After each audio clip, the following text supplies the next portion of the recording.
നിങ്ങൾക്ക് ഹറമുകളിൽ പോയാൽ അറിയാം എത്രമാത്രം ഭാരിച്ച ചെലവുകളാണ് ഹറമിന്റെ പരിചരണത്തിനുള്ളത്. എത്രമാത്രം ക്ലീനിങ് സ്റ്റാഫാണ് അവിടെ ഉള്ളത്, എത്ര പോലീസുകാരാണുള്ളത്. ആയിരക്കണക്കിന് ക്ലീനിങ് സ്റ്റാഫും ആയിരക്കണക്കിന് പോലീസുകാരും.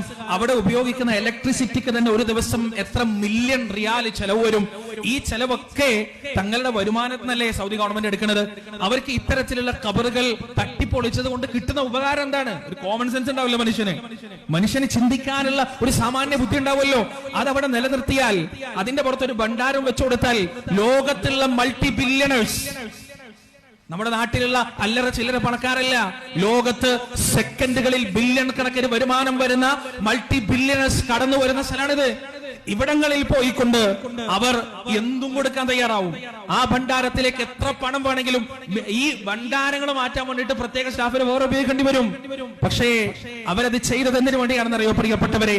ഉഖ്റവിയായ അവിടുത്തെ ഉലമാക്കൾ, മുജദ്ദിദുകളായ അവിടുത്തെ ഉലമാക്കൾ ഉയർന്നു നിന്നിരുന്ന ഖബറുകൾ തട്ടി തകർത്ത് പൊളിക്കാൻ പറഞ്ഞിട്ടുണ്ടെങ്കിൽ അത് റസൂലുള്ളാഹി സ്വല്ലല്ലാഹു അലൈഹി വസല്ലമ അലി ഇബ്നു അബീ ത്വാലിബ് റളിയല്ലാഹു അൻഹുവിന് നൽകിയ കൽപ്പനയാണത്.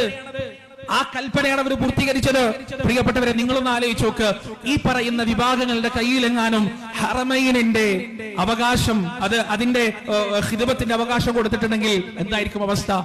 ചൂഷണത്തിന്റെ പെരുമഴയായിരിക്കും അവിടെ. എന്നാൽ ഇസ്ലാം